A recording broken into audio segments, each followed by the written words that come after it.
आज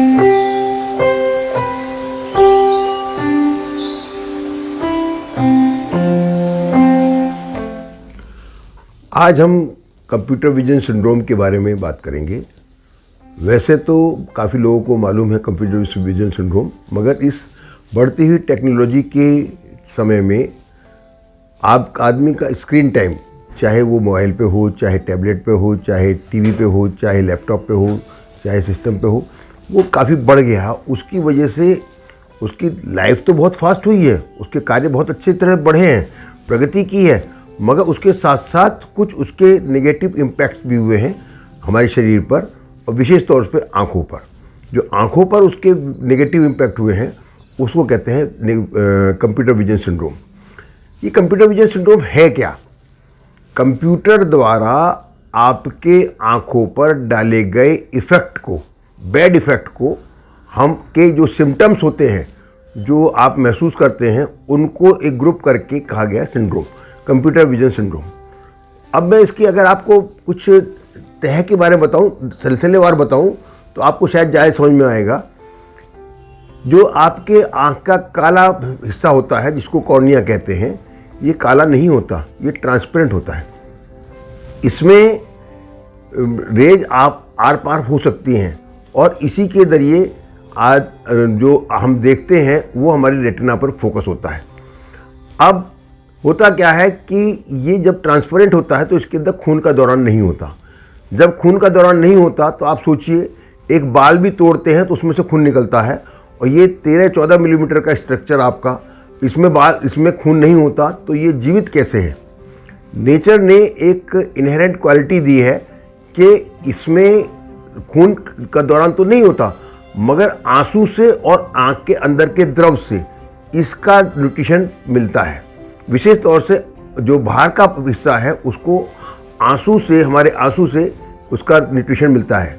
और एक नेचर ने हमें एक सुविधा प्रदान की है कि हमारे जो नेत्र का पलक है वो हर 3 से 4 सेकंड में एक बार झपक जाते हैं, जिससे कि एक बहुत पतली सी टीयर फिल्म बन जाती है कॉर्निया के ऊपर, जिसमें से कि वो न्यूट्रिएंट्स एब्जॉर्ब कर लेते हैं। आपको मैं बता दूं कि आंसू में सारे न्यूट्रिएंट्स जो कि कॉर्निया को जीवित रखने के लिए आवश्यक हैं वो सब होते हैं। अगर आपने कभी रोए होंगे, महिलाएं विशेष तौर से रोती हैं और आंसू आंख में चला जाता है, तो आपको कुछ नमकीन नमकीन सा लगता होगा। बच्चे रोते हैं, आंसू जम जाते हैं और सफ़ेद सफ़ेद पपड़ी से जम जाती है, वो सब ये न्यूट्रिएंट्स ही हैं।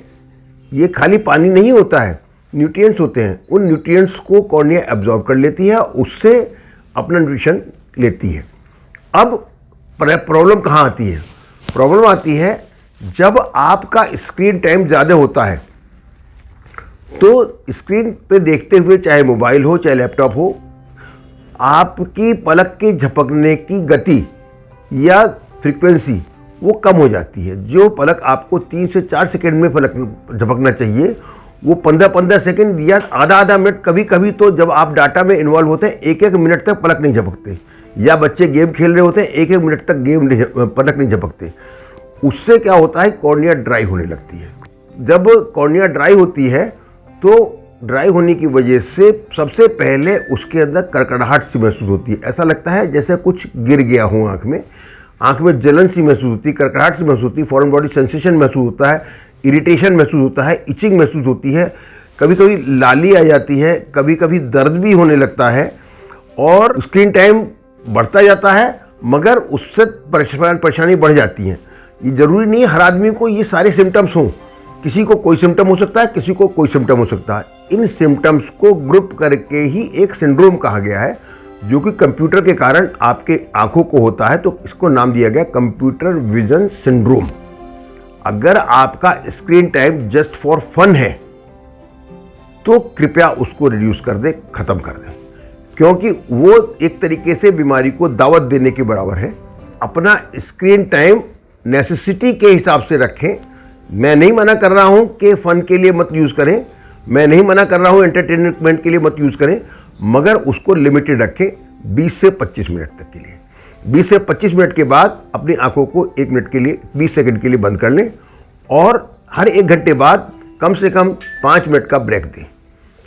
ये तो प्रिकॉशंस आप ले सकते हैं। उसके साथ साथ आप अपनी आँखों को हर 1 घंटे बाद या 2 घंटे बाद साफ़ पानी से धोते रहें या पोंछते रहें। काफ़ी पानी का प्रयोग करें। एसी कमरे में जब बैठें तो एसी आपके सामने ना हो। एसी, ब्लोअर, फैन या कूलर किसी के सामने मत बैठें। लाइट आपके बैक से और लेफ्ट से आ रही हो, बहुत ज़्यादा ब्राइट ना हो, कोई अंधेरा कमरा भी ना हो जहां आप बैठे हो, ना अंधेरा कमरा हो ना बहुत ज़्यादा ब्राइट लाइट हो। और आपका बैठने का जो पोस्चर है वो भी कंफर्टेबल होना चाहिए। स्ट्रेट 90 डिग्री पे बैठे हों आप, और पैर भी आपके 90 डिग्री पे हों। ऐसा नहीं कि बिल्कुल टेढ़े लेटे हुए या किसी तरह से ऐसे पोस्चर में अगर आप देखेंगे तो आपको नुकसान होगा। उसके बाद आप हरी सब्जियां और ताजे फल उसका सेवन अधिक करें, और अपने निकट के नेत्र रोग विशेषज्ञ से मिलें। वो आपको आँख में डालने के लिए लुब्रिकेंट दवाइयाँ जो डिफरेंट कंपनीज अलग अलग नाम से बनाती है, रिफ्रेश टीयर्स, ई टीयर्स, टीयर फ्रेश, लुब्री फ्रेश, बहुत सारे नाम से आती हैं। तो इस नाम की कोई भी दवा आपका आई स्पेशलिस्ट आपको प्रेस्क्राइब कर देगा, और वो आप डालें, और उसको डालने से आपको अवश्य लाभ होगा। बस जो प्रिकॉशंस हैं वो जो मैंने बताई हैं उनको अवश्य ध्यान रखें। अपना स्क्रीन टाइम लिमिटेड रखें।